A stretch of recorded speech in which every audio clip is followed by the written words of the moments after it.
The limited partner shares in the potentially outsized returns of a well-planned and executed investment, but as a passive investor with no day-to-day operating requirements and whose liability is limited to the extent of their share of ownership. The limited partner has the maximum leverage on their most precious asset, their time. Now they say you're the average of the people you surround yourself with. Are you looking to elevate your network? Connect with individuals that bring your average up? This is more than just a podcast. It's a community to learn, to participate, and to connect. There is no other community out there like this specifically for limited partners. So subscribe to the podcast, and most importantly, join the community at thelimitedpartner.com. Welcome. I'm your host, Jake Wiley. Well, awesome. Welcome, partners. Again, this is your host, Jake Wiley. I'm super excited this week. I'm joined by Anthony Walker, who is the CEO and managing broker at Buckingham Investments. Anthony, welcome to the show. Thanks for having me. I'm excited to be here. Yeah, I'm excited. I'm excited for you too, because I think this conversation will be a little bit different than the ones I'm typically having. You are an active broker. You're also a syndicator. You're also in California, where, as we all read the headlines, people are leaving in droves, right, for the Sunbelt. So I'm really eager to get in and see how, what you see in the market, where the opportunities are. But again, I don't want to steal all your thunder. I'll let you do a little intro on yourself. If you wouldn't mind, share with our guest, a little bit about you and how you got to where you are today. Thanks, Jake. Yeah, so I've been investing in this market, I guess going back to about 2009 now. I had interesting timing getting into things. I had a corporate job for almost 10 years here in the LA area that was just really never going to set me up for financial independence. And I really wanted to do something about that. So I went to business school, started back in 2008, right as the subprime crisis started to tip over and get really interesting. So that was an interesting time to be there. And while I was getting my MBA, I took a real estate investing class. And I thought, hey, here it is. You can create financial independence for yourself by, buying buildings. So I got really interested at that point in time. And right around then, I believe in 2010, I got introduced to Buckingham Investment, which is the company that I'm now running. And I was a client first. So it's a local brokerage company. We help really a lot of new investors or people looking to scale up, learn about investing in multifamily property mostly. And a colleague of mine at school had an existing relationship with the company. So he introduced me. I bought a little duplex to get started. And then also he and some other friends of ours at that point partnered up and we started syndicating deals kind of coming out of the subprime crisis. So it was an interesting time for me. I got exposed to beginning as an agent in the investment space, being a sponsor, investing as a limited partner in some deals. And now over the last 12, 13 years, I've managed a number of investment syndications. I've opened up new offices for Buckingham. I've taken the company over as CEO 5 years ago and developed a personal portfolio of, I think I have 16 buildings now, just myself, and then I've syndicated a handful of deals as well with various operating partners in different structures. So it's been quite a ride. It's a lot of fun. But yeah, as you say, I really kind of wear three hats here. I like your background because, like you, I started 2006, 7, 8, 9, right? So I got to ride this thing up and then watch the whole bottom fall out. And there's moments in time where I felt like I was like a complete idiot for jumping into this thing. And then, as the market started to improve, I started to feel more like a genius and like I knew exactly what I was doing because I got in, weathered the storm, and then was able to kind of ride things going up. But I think it's an interesting segue into where we are today, right? And we're going to dive into a couple of things that I think you're uniquely capable of answering, but maybe we'll start with some blocking and tackling. You're a broker, but you're also a syndicator. So as a broker, you get to work with probably a bunch of other syndicators. As a syndicator yourself, you understand what it's like to be on the other side of the table. I guess, if you would start helping us understand, what does a good syndicator look like? When you're looking at deals as a broker, who are you comfortable working with? And maybe who do you kind of move to the side or the back of the pile, like the last ditch effort kind of people?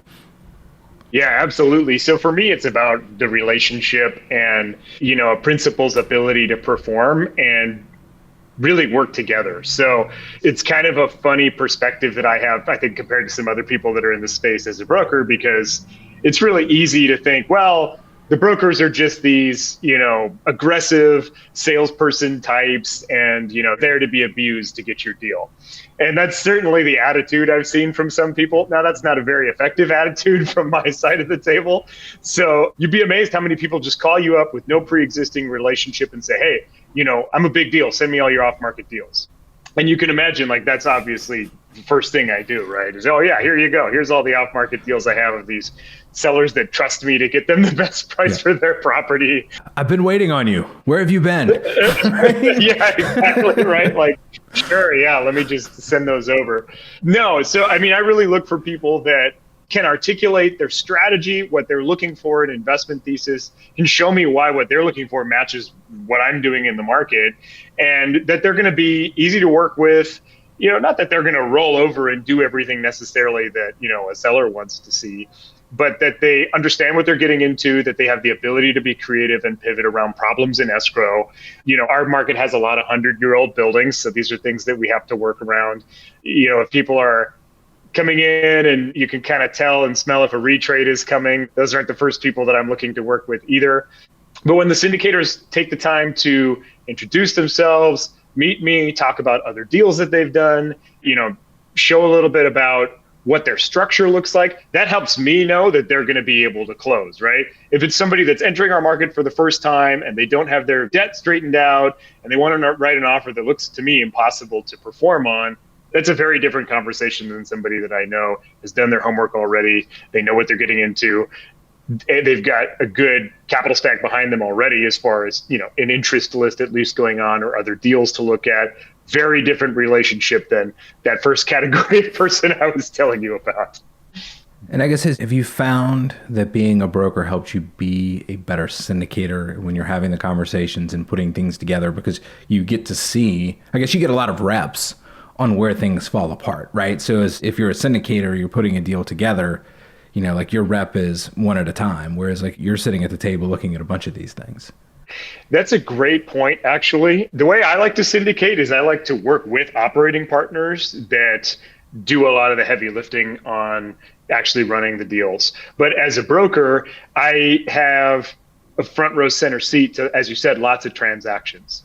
So, like last year alone, I personally did 40 transactions. So I get to see what's likely to actually close, what realistic terms look like on debt and equity, what exit values really are. And I think a lot of people, it's easy to underwrite a building and focus on the numbers and operations and stuff like that. But being able to know really what we're going to be able to sell a building for in the end, what it's really worth today, what the market actually looks like, and what a winning offer is likely to look like, is a huge competitive advantage versus other people. And it makes me that much more comfortable to go to our limited investors and say, hey, we really know this is a good deal. This is where it's going to sell. Our exit analysis is realistic. It's a big difference versus somebody that might do one deal a year or two deals a year. And you brought up a really interesting point about the exit strategy, right? So I kind of alluded to this in the first part of the show, but I think in terms of California, the exit strategy is the people, it seems like. At least that's what the news shows. And as you're looking at deals, that's a unique twist, right? If we think about when you go to the conferences, nobody's talking about going to California. It's all Sunbelt. It's all in the South. You see some real opportunity in California. Let's talk about the opportunity. And then two, how are you evaluating kind of that exit strategy that really shows that you've had some thought and like, what you're doing there? Sure. Because I think that's a big concern. Yeah, and fairly so. So, you can't go anywhere without reading a headline about people leaving California and the old U-Haul chart, right, that they show on every presentation. The reality is there's still millions and millions of people who want to be in California, want to stay in California, and tons of people that are still moving here every day. I think if you unpack the statistics, it's a little more nuanced than some would lead you to believe. We did lose population on a net basis over the last year, 2 years, right? Nobody's going to deny that, especially with COVID being easier to live in lower cost of living states. That's a reality. On the other hand, we are still gaining highly educated people that are coming here for really well-paying jobs. So we're kind of trading people that can't afford to live here at the bottom end, but can and want to be here at the top end. I think if you look at the numbers, the LA area lost something like, net population growth was like less than 1% negative over the last year, which, in a metro area of 10 million people that's underserved in housing units somewhere to the tune of 1 million units, I'm really not too worried about that from a demographic standpoint and a fundamental standpoint. When you look at the market here, though, as an investor and as an exit strategy, it's actually become more attractive to me. Maybe 2, 3, 5 years ago, if you looked at cap rates across the country, you would probably get 200 to 500 basis points higher going to other markets versus what you might expect to see here in LA, depending on where you're investing in LA. I mean, one of the other nice things is you can buy a 1.5 cap in Beverly Hills or Santa Monica, or you can get a 5.5 cap in other parts of the city, right? So you do have a lot of choices there. But if you look at the market now, there's really been a flattening out of cap rates across much of the country compared to what we see here. One of my favorite markets where I own most of my properties is in Long Beach, California. It's coastal. It's a major urban center that's right basically on the beach in LA County. So it's got a lot going for it as far as a diverse job base, really great location, super dense population. And the cap rates that we're getting here, I would say average maybe 4.25, 4.5 on the type of buildings that we're doing. And I know if you go to some of these other markets in the Sunbelt where people are raising funds for, and the investment thesis is take your money out of California and come over here, the cap rates are the same. Basically, maybe they're a little bit higher, maybe even lower in some cases, depending on how popular your market is. So from my standpoint, knowing just how much demand there is here, the supply constraint that we have on the rental side, and the difficulty of new construction, as well as, these are still assets you can buy that are 10 blocks to the Pacific Ocean. So the long-term prospects there are amazing. Rent growth has been really healthy. The next obvious question I get on this topic is, well, yeah, but what about the legislative environment? And that's really real. You have to understand, all the rules that are involved, they're changing every day, and you need to be able to navigate in that environment. But if you can, again, it's a real competitive advantage. Understanding how it works here and being able to operate in this environment. The reality is that rent controls and other tenant protections exist because rents have gone up incredibly aggressively over the last few years, which is honest. That's a good thing if you're an owner of property, right? So there's a bit of a chicken and egg dilemma there when you start to compare it to other markets. Now, this might make you laugh, but every time I hear about Long Beach, I think about Snoop Dogg and Dr. Dre albums where they always throw out, Long Beach and Compton. Do you ever get that from anybody else, or is it just me? Totally. Yeah. No, people that haven't been there before think Long Beach. That's the only thing they know about Long Beach, right?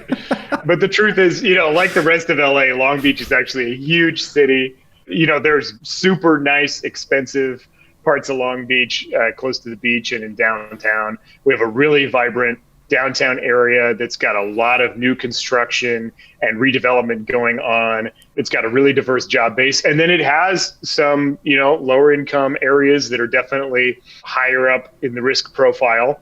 And that actually makes it a great city to invest in because there's a little bit of something for everyone. And the other thing you'll hear all the time about Long Beach is that it's really block by block, right? So you cross one street and everything changes. From my standpoint as an investor, that's a great thing. If you can buy, one block outside of a really expensive, hot in-demand area, and you get a great price for doing that, you really don't have to wait very long for that to catch up to your block. And there's a lot of transaction activity happening too. So there's a lot of people like us that are buying buildings, renovating them, improving the community. And so we have seen, as you said, like a rising tide lifting all ships is a real thing in our market. It's been an exciting decade. Yeah, and I think you were throwing out some statistics there in the beginning, and you're saying that like the population growth has been like negative 1%. That's clearly not the numbers that you're seeing like on the U-Haul charts and everything else saying, people are just flocking out of California. So yes, there is out-migration, but it's not devastating. And then I think in your area, like you said, you're replacing some of the folks that need to go somewhere else for affordability with people that can afford it. So that's an interesting concept as well. And to your point, right? Like then it starts putting pressure on the neighborhood right next door, right? So you can, it's like, yeah, I'll go across the street everybody thinks it's a terrible neighborhood. It was like, well, give it a minute. Right. We've seen that all over the metro area here.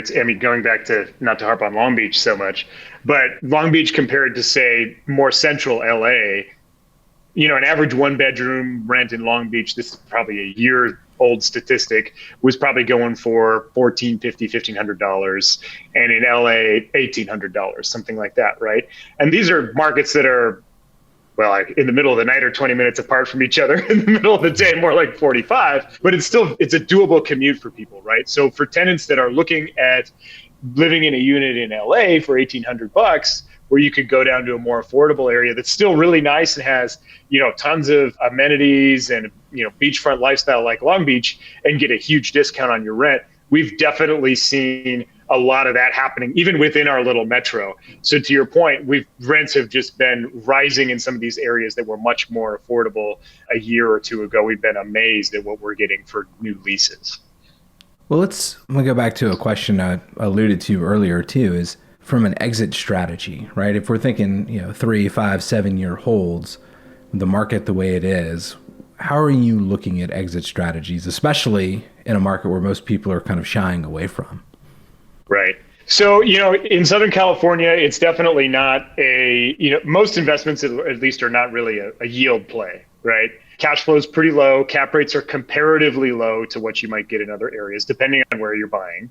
And so a lot of it hinges on the value add that you're able to achieve on your units. Now, when you have rent growth where it is, and you have a lot of buildings that are still kind of owner managed, very fragmented market, a lot of smaller properties, there's a lot of opportunity there. So, you're not going to be coupon clipping and getting big quarterly distributions here, but to the extent that you're able to renovate units and, raise rents, there's still a huge amount of value add. I like to use the GRM versus the cap rate just to do simple back of the envelope analysis here in our market. And if your average GRM here is, say, like 15, and, you can raise your gross scheduled rents by $100,000, that's huge, right? You just made $1.5 million in value add on your properties. And I guess just to pause you there for a second, would you explain GRM? I think that would be helpful. Sure. Yeah. If you haven't heard of that before, it's kind of like a PE ratio, but for real estate. It's just the price that you pay for a building or the value divided by the gross scheduled rents. So that's your rent roll times 12. It ignores expenses completely. So for those shiesty brokers who like to understate expenses, and all that kind of stuff, it eliminates all that subjectivity from your analysis. And it's a really simple representation of basically the value of $1 in annual rent revenue. So if you're at a 15 GRM in a market, every dollar of annual rent revenue is worth $15 on sale price or purchase price. Now that's higher in our area than you might experience in other parts of the country. But what that means is that although it's harder to cash flow, that you get a ton of extra value for every dollar you can add to the top line in the building. Combine that with lower expense ratios here because we don't have weather and buildings are more expensive but smaller on a square footage size to begin with. And you've got a pretty good equation for adding a lot of value over the ownership period. Now, obviously, you have to be careful with that, getting back to your question on the exit strategy, because if it mostly hinges on your sale price, that's not for everyone, right? But as long as you don't just assume that cap rates are going to continue to go down, which is an important question to be asking these days, and the value is actually there to capture in the building as you buy it, you're going to do really well. Even besides that, thinking about where we are in an inflationary environment and what that does to rent and values in an extreme supply constrained geographical area, and it's a pretty good strategy, even if you don't have a huge amount of upside in a building to capitalize on.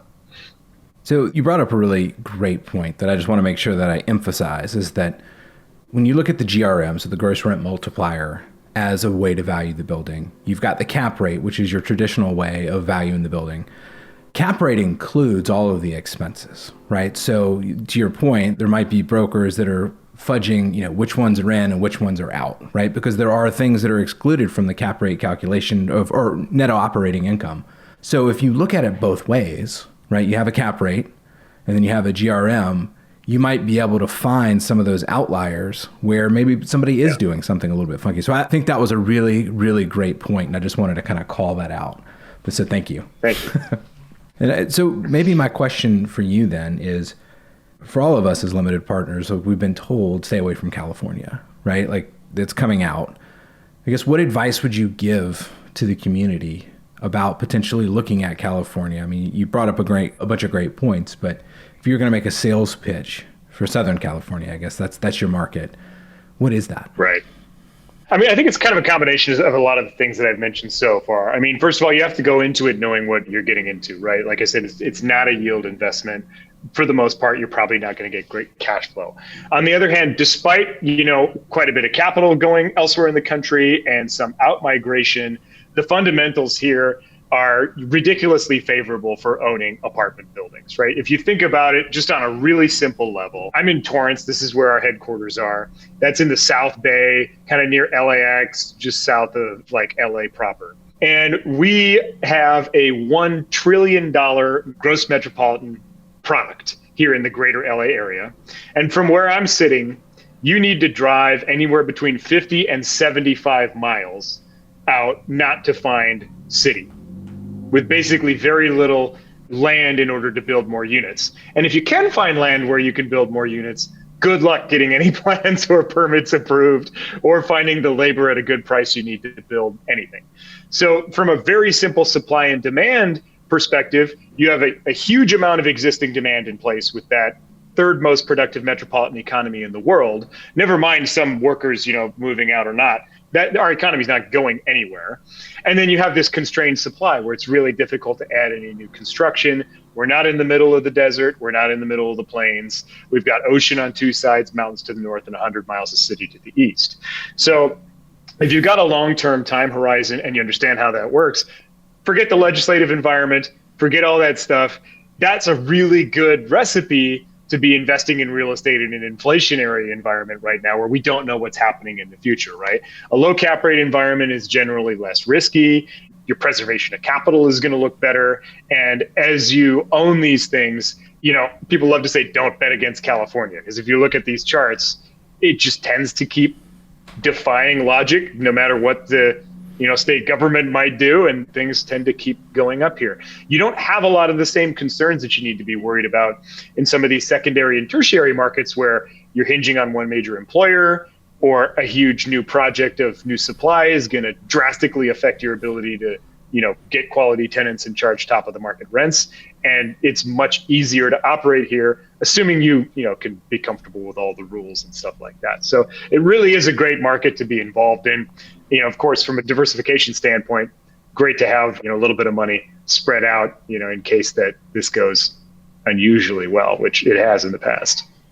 Yeah, and I think the point that you're bringing up there too, indirectly, which I think is really neat, is there are generalisms, right? Which is everybody's investing in the Sunbelt.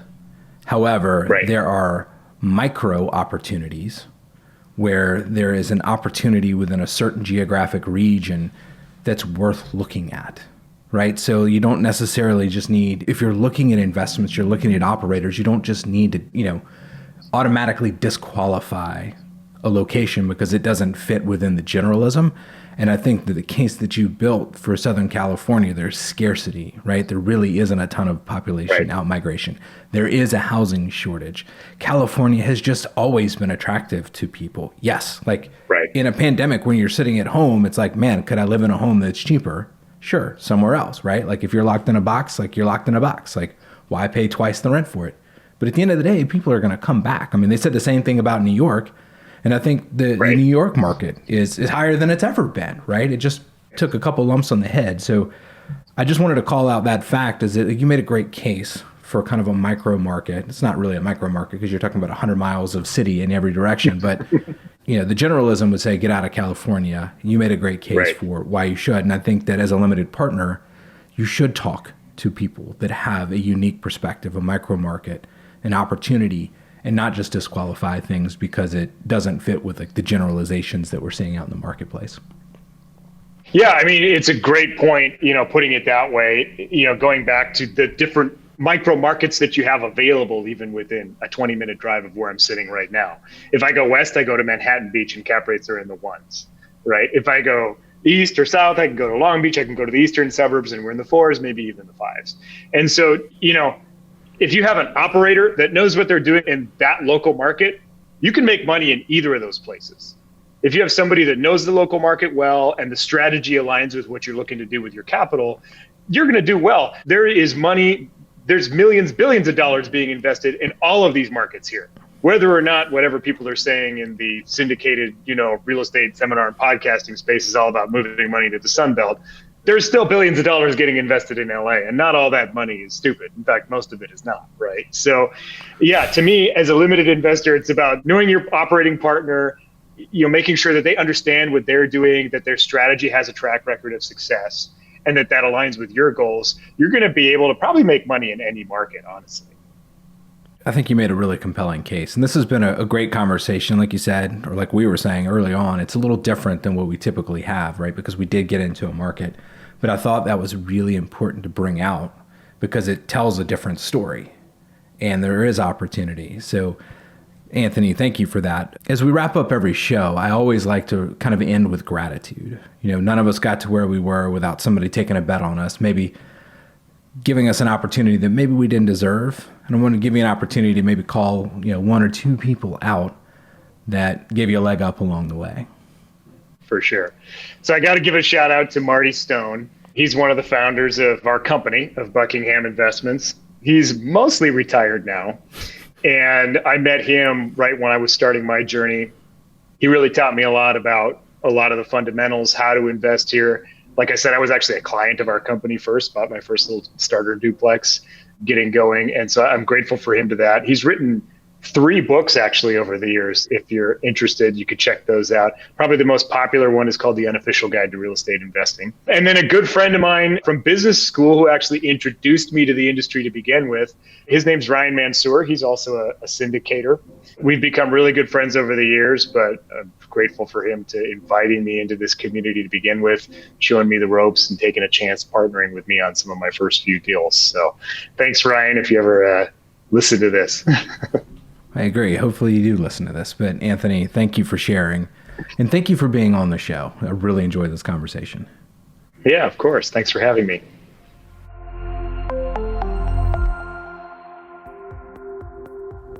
I hope you've enjoyed this episode of the Limited Partner Podcast. Please subscribe and leave a review. If there's any reason you wouldn't leave us a 5-star review, please email me at jw@jakewiley.com. Your feedback is always appreciated. The show is just the tip of the iceberg in terms of the limited partner community. It's a community where limited partners can come together to learn about what best in class looks like and opportunities, and most importantly, a place to connect. There is nothing out there like this, so head over to thelimitedpartner.com and sign up. We'll see you next time.